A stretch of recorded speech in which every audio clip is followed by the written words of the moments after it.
the Chatham Journal. I'm here with writer-editor, the official title at NC State, Mr. Tim Peeler. I think I'm allowed to call him the unofficial historian of NC State sports. Athletics and just history. Yeah. Just history. The history of the university. All right. He doesn't play a historian on television. Hey, let's start off with the fact, and I just learned this right now, that you wrote a book back in 2008 called When March Went Mad, and that was about the 1983 championship team. That is correct. So going back to my former career as a newspaper writer, I was approached about writing a book in 2003, 2004 about the various legends of NC State basketball, and that's what the book was called. And I only accepted it because I knew the 25th anniversary of NC State's 1983 national championship and ACC championship were coming up, and I wanted to write about that. So that book went back, and I interviewed every living coach, every living player, every person affiliated with that team.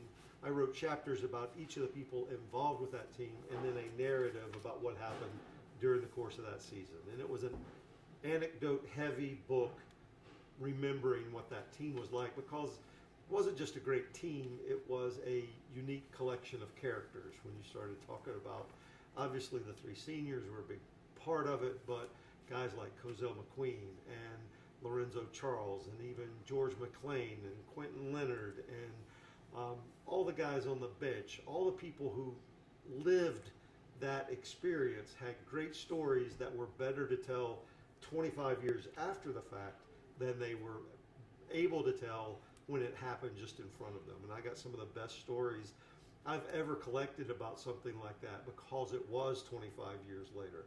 Something like the fact that in Albuquerque, the night before the championship game, several players, into the bench guys, weren't going to play in the national championship game at all, were out in Old Town in Albuquerque for a long, long time. They missed bed check. They also hooked up with the Houston cheerleaders. Oh, did they really? And this so, is in the book. This is in the book. We're not going to go way deep on it, but you can give us a little bit of it. But they hooked up with the Houston cheerleaders, and the Houston cheerleaders told them point blank, you know, we don't really like our guys that much, so we're going to be rooting for you the entire time. And every time they ran out on the floor during a timeout or whatever they were cheering, they would look over at the end of the bench guys, wink, and said, we're pulling for you guys. There are lots of little anecdotes like that all throughout the book. All right, I asked you about this. This book came out in 2008, but people can still buy it on Amazon. You can still get it Amazon, eBay. Fortunately or unfortunately, it's no longer in print. Oh, okay. So, but there are places, used bookstores around. It's still pretty popular. I love being able to direct people to say, hey, check it out. It's got a lot of stuff in there. What's the worst review somebody's written about that book? I didn't really see any negative reviews because my wife filtered everything out. Okay. But the best review was I was going one basketball game. I just gotten brand new copies of the book. I took it over and I saw Lorenzo Charles sitting on the sidelines, and I said, "Lo, here's my book. I want you to like for you to read a copy and tell me what you think." And Lorenzo was a very intimidating looking guy. Yes, he had muscles in his skull. He was big, and you always thought he was about to punch you. But he was not like that at all. He was the biggest, sweetest teddy bear you could imagine. If you were on his good side, you weren't trying to do something. So I handed him my book. I came back 3 days later, the next game. He was sitting in the same place, and he saw me coming. And he gave me the Lorenzo look, which is, just really stern and forceful. And I'm like, oh no, I've done something that Lorenzo doesn't like. I walked up and I said, so Lorenzo, did you get a chance to see some of the book? And he's like, Tim, and he had that serious look on his face. And then all of a sudden he just broke out in this big Lorenzo smile, which was the greatest smile in the history of college basketball. When he broke out, you knew he was happy about something when he broke out into a smile. And he's like, I sat down with your book in my recliner at home, and I didn't get up until I finished the entire thing. How many pages is the book? It's 250 pages, Okay. something like that. And he said, "You got it all right." And then he smiled. And I mean, you can't get a better review of a book than somebody who lived it, who said you got it right, and they appreciated what how I'd gone about it to tell that story. Yeah, the reason I reached out to you was because you had written something, and I forget, it was one of the social media platforms about, you had mentioned about Reynolds Coliseum, which I think a lot of folks weren't aware of or just took for granted. And I'm like, you know what, Tim's got a different perspective of all the stuff that's gone on since '83, and that's why I want to talk to you. So it's a little bit different than anything else, but we will talk about the fact that your book was used as source material for something else. However, you've got a perspective on it. But the thing is, you weren't in school in '83. I was not. I was an accepted student to NC State. I had gotten my letter. I knew I was coming here to school, and I was finishing up all the things you have to do in high school. I was doing an annotated bibliography for my English class. I was taking physics exams, all that stuff. You know, I was doing student council stuff, for God's sakes. I watched a couple of those games at a statewide student council convention up in Hickory, and so I was just watching it as a fan would. I had no inclination of being a writer or unofficial historian or anything like that. I was going to be an engineer. NC State was the best place to come to school for engineering, and that's what I was going to do. So I watched it as a fan, and so that's what really solidified a lot of things for me. It was I was able to do that as a fan. I haven't been a fan of anything since I was a senior in high school, because right after I came here, I started working for newspapers. And you, with your newspaper experience, know that you're supposed to be objective. You're supposed to watch with a critical eye and not a fan's eye. And so that's what I've tried to do ever since then. But during that '83 championship run, I can tell you where I was at every turn of those things. I was in Shelby doing research for a paper at Gardner-Webb University. I spent 2 days watching, and that's where I watched one game of the East Region semifinals. I was on my couch for the Pepperdine game because it was broadcast late on the West Coast. I was in Hickory watching some of the other things, and on the championship game night, I was at home in beautiful Cat Square, North Carolina, a senior in high school, ready to come to NC State. Watched the whole thing with my dad on the couch, and when they had the possession, the 44-second possession at the end of the game, that resulted in Lorenzo Charles catching a missed shot from Derek Wittenberg and dunking it at the pit in Albuquerque, New Mexico. I jumped straight up out of my seat into the light fixture of our house. You had low ceilings? Well, we had a low-hanging light, and I just jumped straight up. As soon as it stopped clanging around, my phone rang, and it was my Uncle Eddie saying, "Hey, can you believe this just happened? Blah, blah, blah." I hung up, and then immediately after that, my good friend Luann Harmon called me from Lincolnton and said, "We're headed to Raleigh. Do you want to go with us?" And so we had all NC State future students, and we were going to come to the celebration on Hillsborough Street. What time did you get there? Well, the thing is, I would have held them up by 30 minutes getting from my home to where they were so we could leave to go to Raleigh. It was about a 3.5-hour drive, and I did not want to hold them up, so I did not go. They did come down here. They celebrated until 8 o'clock in the morning, and then drove back to school and caught their afternoon classes back home in Lincolnton. So it was one of those things. The whole state celebrated for that. Just like the whole state had celebrated the week or the year before when Carolina won. Going further back in 1957, that was a statewide championship when North Carolina went undefeated and won two double overtime games to win the national championship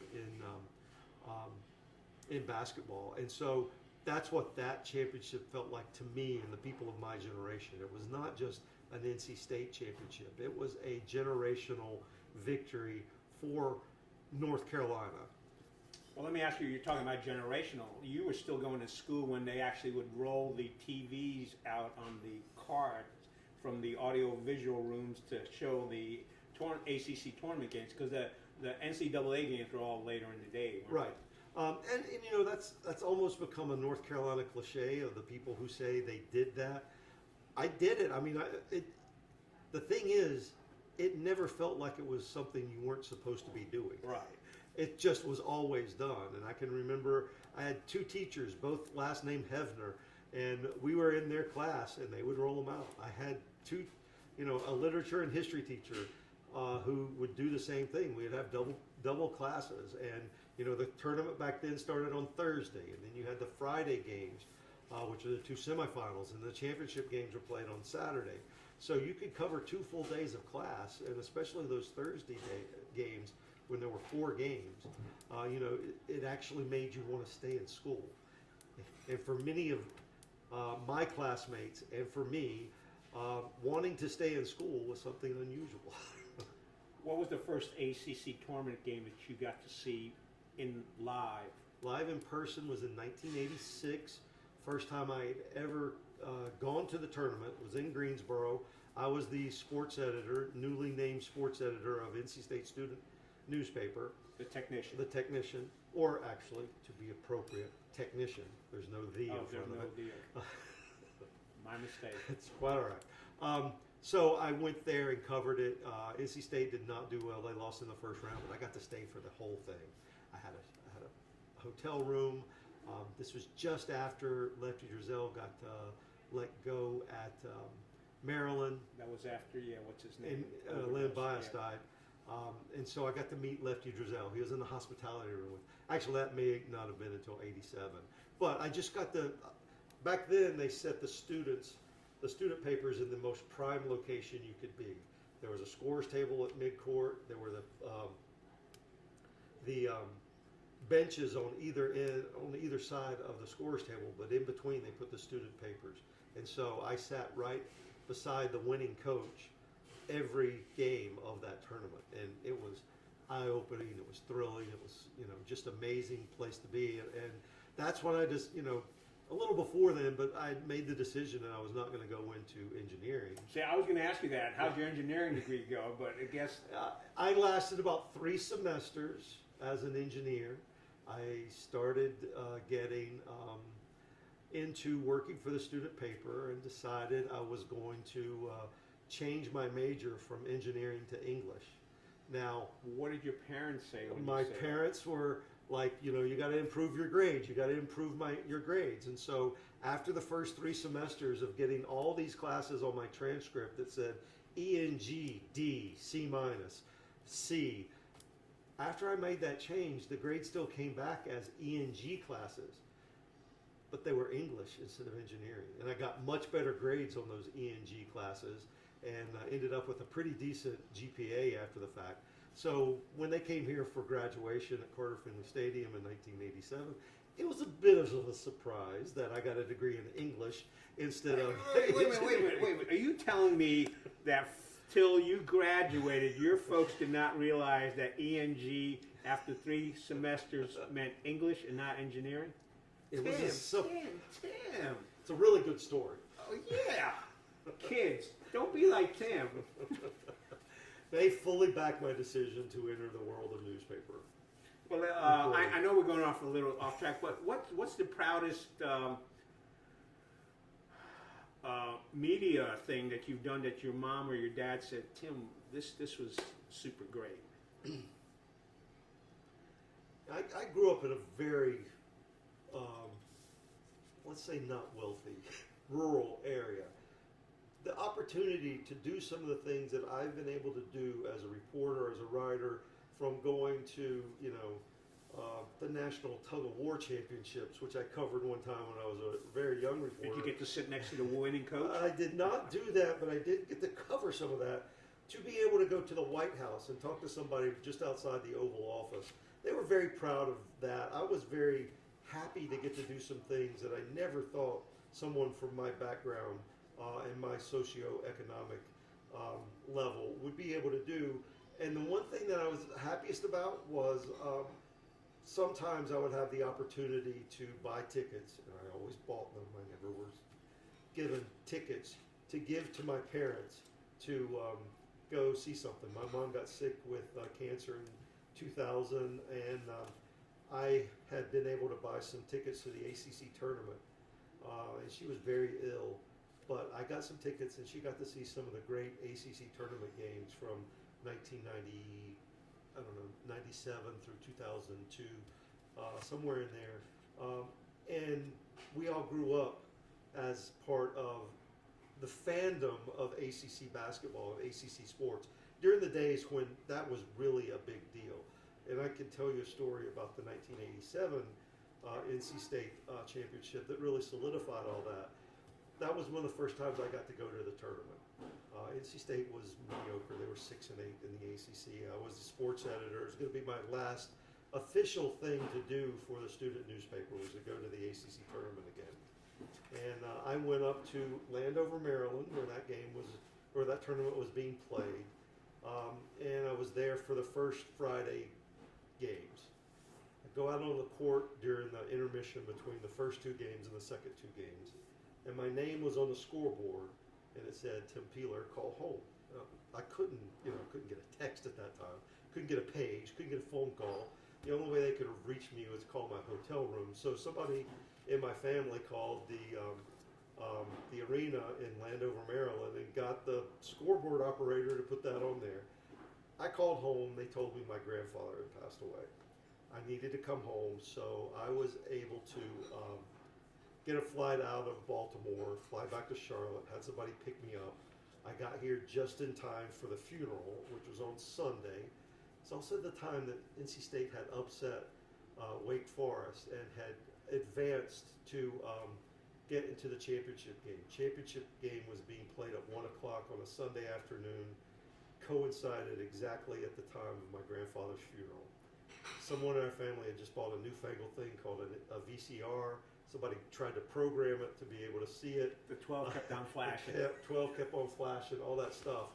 But I got back, got to the funeral, went to the funeral home, all those things. Standing in the cemetery, we had gone from the funeral home and were driving to the cemetery. And I had to listen to the game. And I turned on the radio. My brother-in-law was driving me from the 20-minute drive. I listened to the second half. We got to the cemetery right at the same time. Vinny Del Negro steps to the free throw line, hits the two free throws that ultimately decide the game, and Kelsey Weems then defends Kenny Smith to prevent Carolina from being able to take the lead back in the final seconds of the game. And I listened to it, and I was secretly happy that the things that I was going to have to do were all positive and happy things. Right. It was a big deal to win an ACC championship, but I felt awfully guilty. It's like I'm here to celebrate the life of my grandfather who How old was he? He was in his 80s, and I'd just seen him. That was spring break, and I'd just gone to see him before that. Very close to him. Very, a very poor farmer. Never graduated high school. None of my grandparents graduated high school. So it was a tight knit community, and I felt very guilty that I wasn't fully appreciating that. But I listened to it. I knew that State had won. And then the hearse drives in from the funeral home at the end of the parade. I went up and I gave my mom a hug because I hadn't seen her until that point. It was her dad. And she gives me a big hug, and then she leans over and whispers in my ear, "They did it, didn't they?" She had been listening to the game too in the hearse on the way to the cemetery to bury her father. To me, that is what ACC basketball has always meant to people in North Carolina and people in the ACC region. It was a family thing. It was a shared thing. It was something that brought people together. Now I know sports can divide people. My dad was a Duke fan. My mom wasn't a fan of anything. I grew up as an NC State fan because I became a follower of NC State during the David Thompson years. Okay. But it illustrated to me that that's what has always been a common thread for people in North Carolina.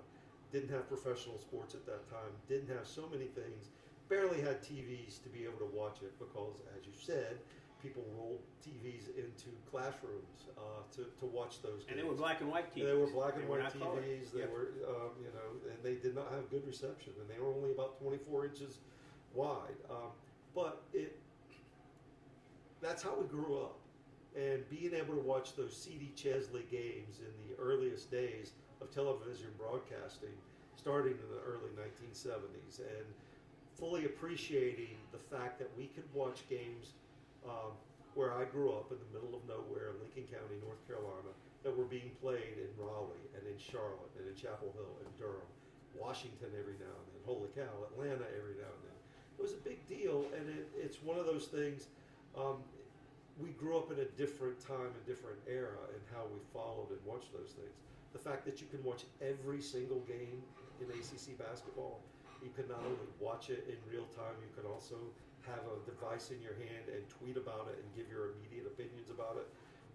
If you grow up knowing only that, you can't imagine what it was like being able to see one game on Saturday and one game on Wednesday night. And that's what we grew up doing. And the fact that we were able to go and see that. And then when tournament time came, it was just an explosion of opportunities for us to see those things. But the whole family followed along. And I know, all the families I grew up with, all the people I grew up with, had that same kind of experience. And standing in the cemetery, getting ready to say the final words about my grandfather, we were all still experiencing that, even though we were nowhere near it. And I had just come from Landover to be able to do that. Right. So when Michael Connell hit that shot against Virginia in the semifinals of this past year's ACC tournament in D.C., I picked up the phone, I called Amtrak and said, can I get a ticket to D.C. for the next morning? So I got up the next morning, took the train to D.C., and was able to see NC State beat North Carolina for that championship that I didn't get to see NC State win in 1987 when they also beat North Carolina because I had been called away. So it was kind of a full circle event for me because that was my first opportunity to see an NC State championship. As a newspaper reporter, I saw NC State play 4 or 5 other times in the ACC tournament where they got to the title game but did not win. And so I wanted to be there to see it and to be able to write about it. And I was able to write stories about the band who was at the game, who spent their entire spring break up there, not knowing, thinking they were only going to go there for a day, right. Ended up there for a full week. I got to write about some friends I've known for 40 years who had been to every ACC tournament since '87 as press room workers, volunteers. They did that for 40 years waiting for NC State to do it. Both their kids were runners at the age of 10 or 12 all through the time, and they both graduated from NC State and still were doing that volunteer work, and they were able to be together on the floor as a family to see NC State win that championship. And nobody in the Capital Center or Capital One Center was happier than the Kivett family from Winston-Salem to celebrate NC State winning. And they were media folk, they weren't outwardly celebrating, but to see them all on the floor together was an inward celebration that I knew when I saw that, that's what I wanted to write about. Yeah, I was going to say, that's the interesting thing. I personally believe a lot of people have a good story to tell, and you do a good job of finding those kind of stories, which goes back to your book, When March Went Mad, 2008. You wrote that book, but then ESPN did a 30-30 segment on that championship. Right. How did that work out? How did they reach out? How did that happen? Right. To be clear, Derek Wittenberg was a driving force behind that. But I decided to write that book when I saw Derek at the funeral of his teammate, Quentin Leonard. And then seeing all those guys come back to celebrate the forgotten senior on that 83 team, I decided that's really what I wanted to pursue, writing that book. And I got really good help from guys like Derek and Sidney Lowe and Terry Gannon and Cozell and Lorenzo Charles and all those guys from that team. But when they decided they were going to do the 30 for 30, they came to me. They came to a lot of different people, and the producers and the director took my book, used it to help ask questions of the people that they interviewed. I happened to be there in the famous shot that they have of the whole team getting together over at another restaurant and recounting all the memories of there. I was standing in the background, and just the opportunity to tell those stories and see them together, remembering those stories was very gratifying for me. And Derek did such a great job in getting the right people together to tell that story. Yeah, I've seen him around the arena, and he had a big smile on his face when that was coming out. He was really proud of how that project turned out. It won an Emmy, and so it's a big deal that that story was told and told well. And it's still one of the most popular of all the 30 for 30s. And you know, I'm sure any part that I had was minutely small, but it was fun to see that project come together. Okay. We're at Amedeo's. I keep on mispronouncing it. I was hoping to do this at Reynolds, but they're completely shut down today. What's your best memory here? You know, come here as a student, and there was a Valvano Booth. It's not just a booth; it's a small room over Right. there, and totally holding court with anybody who he might be with.